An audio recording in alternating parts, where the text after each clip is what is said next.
അല്ല എങ്ങോട്ടാ മാഡം? 24 മണിക്കൂർ ആ റൂമിനകത്ത് നീ എന്തേ വലിക്കുന്നേ? ഇതിന് മാത്രം എന്തോ നിനക്ക് വലിക്കാൻ?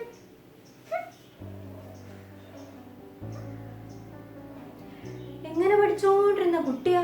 വരാന്നൊക്കെ പറഞ്ഞിട്ട് അതിന്റെ ജീവിതേ കളഞ്ഞു. ഇനി ഞാൻ പിന്നെ പെയിന്റ് അടിക്കാരനും കെട്ടിച്ചു കൊടുക്കേണ്ടി വരുമോ ആവോ? അങ്ങനെയാണെങ്കിൽ രണ്ടിനെ ഇരുന്ന് പെയിന്റ് അടിക്കാലോ.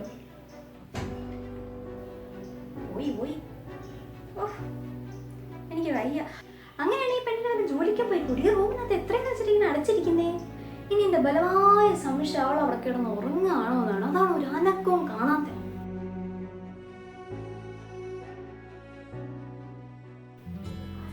ഇല്ല, അവള് റൂമിലിരിക്കുന്ന വരയ്ക്കാന്നൊക്കെ പറയുന്നുണ്ട്, അറിയില്ല. പക്ഷെ കുട്ടി നല്ല ടാലന്റഡ് ആണ്. എൻ്റെ മോളതിനെ കൊണ്ട് പറയല്ല, ഒരു ഔട്ട്സൈഡ് പോയിന്റ് ഓഫ് വ്യൂ നോക്കുകയാണെങ്കിൽ അവളെ പെയിന്റിങ്സ് ഒക്കെ ശരിക്കും നല്ലതാണ്. ഭയങ്കര ഐഡിയാസ് ആണ് കുട്ടി. ഇല്ല, അവൾക്കൊരു ഓപ്പർച്യൂണിറ്റി ഒന്നും ഇപ്പോഴും ആയിട്ടില്ല. ഇനി ഓപ്പർച്യൂണിറ്റി തേടി പോവാത്താണെന്ന് അറിയില്ല. പിന്നെ ചെറിയ കുട്ടിയല്ലേ, അവരെ ആ ഒരു വഴിയിലേക്ക് നമ്മളല്ലേ നയിച്ചു കൊടുക്കണ്ടേ. ഞാനൊരു കുറച്ച് പൈസ മുടക്കിയിട്ടാണെങ്കിലും ഒരു എക്സിബിഷനൊക്കെ നടത്തിച്ചാലോ എന്ന് വിചാരിച്ചിട്ടുണ്ട്. അതൊന്ന് നോക്കട്ടെ. മിക്കവാറും ഒരു 2 മാസം കഴിഞ്ഞിട്ട് പ്ലാൻ ചെയ്യാം. അവളോട് പറയാം കുറച്ച് വർക്കൊക്കെ ക്രിയേറ്റീവ് വർക്ക് നോക്കാം.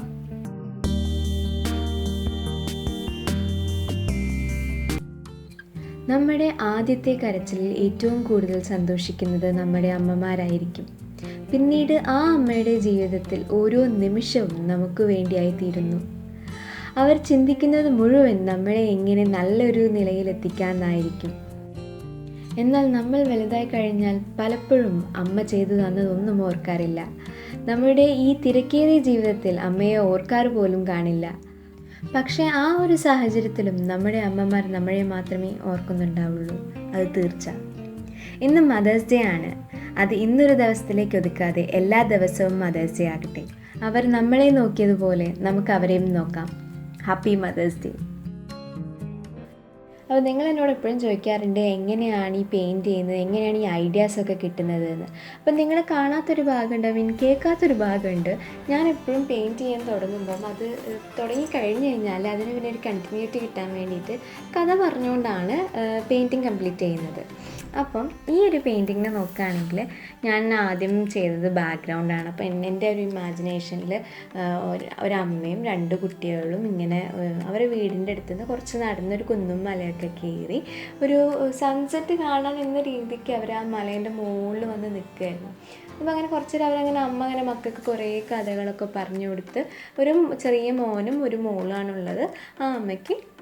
ആ അമ്മ കഥകളൊക്കെ പറഞ്ഞു കൊടുത്ത് ഇങ്ങനെ നിൽക്കുമ്പോഴാണ് അവരിങ്ങനെ ആകാശത്തേക്ക് നോക്കിയപ്പോൾ ആകാശത്ത് നല്ലൊരു എന്താ പറയുക, എന്നിപ്പോൾ ഇങ്ങനെ പറഞ്ഞറിയിക്കാൻ പറ്റാത്ത ഇങ്ങനെ കുറേ ഇവരെ കഥകളെല്ലാം കൂടി അവിടെ പോയിട്ട് ഇമാജിനായ പോലെ. ഇതൊന്നും പ്രാക്ടിക്കലല്ല, പക്ഷെ എന്നാൽ എൻ്റെ കഥയിൽ ഇങ്ങനെയൊക്കെ നടക്കുമ്പോൾ അപ്പോൾ ഇവരുടെ വീടാണ് ആ ദൂരെ കാണുന്നത്.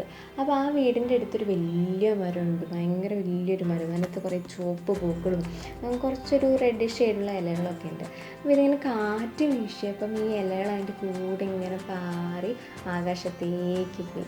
അപ്പോൾ ഈ ഇലകളും ആകാശത്തെ നക്ഷത്രങ്ങളും എല്ലാം കൂടി ഒരു നല്ലൊരു ചിത്രം ഫോം ചെയ്തു. അപ്പോൾ ആ ചിത്രം അമ്മ പറഞ്ഞുകൊണ്ടിരിക്കുന്ന കഥകൾ, അല്ലെങ്കിൽ അമ്മ മക്കൾക്ക് പറഞ്ഞുകൊണ്ടിരിക്കുന്ന കഥ എൻ്റെ ഒരു ഇമാജിനേഷനിൽ ഒരു അമ്മയും കുട്ടിയുടെയും കഥ പറഞ്ഞു കൊടുക്കുമായിരുന്നു. അപ്പോൾ അതങ്ങനെ ആകാശത്ത് ഫോമായി വന്നു. അത്ര അവിടെ ഞാൻ ചെയ്തുള്ളൂ, അതിന് ശേഷമൊന്നും ഞാൻ ചെയ്തില്ല. പിന്നെ ആകാശത്തെത്തിയപ്പോൾ ഈ ഇലകളിൽ നിന്നും പൂക്കളിൽ നിന്നൊക്കെ ഉണ്ടായി. അതുകൊണ്ട് ഞാൻ 2 റോസാപ്പൊക്കെ വരച്ച് കുറച്ച് ഇലകളൊക്കെ വരച്ച് ഡെക്കറേറ്റ് ചെയ്ത് വെച്ചു എന്നേ ഉള്ളൂ. അപ്പോൾ ഇന്നത്തെ നമ്മളെ വീഡിയോ എല്ലാ അമ്മമാർക്കും വേണ്ടി ഡെഡിക്കേറ്റ് ചെയ്തിരിക്കുന്നു. അതേപോലെ നിങ്ങൾക്ക് ആർക്കെങ്കിലുമൊക്കെ ഷെയർ ചെയ്യണമെങ്കിൽ ജസ്റ്റ് ഒന്ന് ഷെയർ ചെയ്ത് കൊടുക്കുക. അതേപോലെ കൂടുതൽ വീഡിയോസിനായി സബ്സ്ക്രൈബ് ചെയ്യുക. പിന്നെ ബെല്ലൈക്കൺ അടിച്ചെങ്കിൽ നിങ്ങൾക്ക് നോട്ടിഫിക്കേഷൻ കിട്ടുള്ളൂ. പിന്നെ ആർട്ട് റിലേറ്റഡ് എന്തെങ്കിലും ഡൗട്ട്സ് ഉണ്ടെങ്കിൽ ജസ്റ്റ് താഴെ ഒന്ന് കമൻറ്റ് ചെയ്യുക. അപ്പോൾ ഇന്നത്തെ വീഡിയോ നിങ്ങൾക്ക് ഇഷ്ടപ്പെട്ടു എന്ന് വിചാരിക്കുന്നു. അടുത്ത വീഡിയോ കാണുമ്പോഴേക്കും ടാറ്റാ, ബൈ.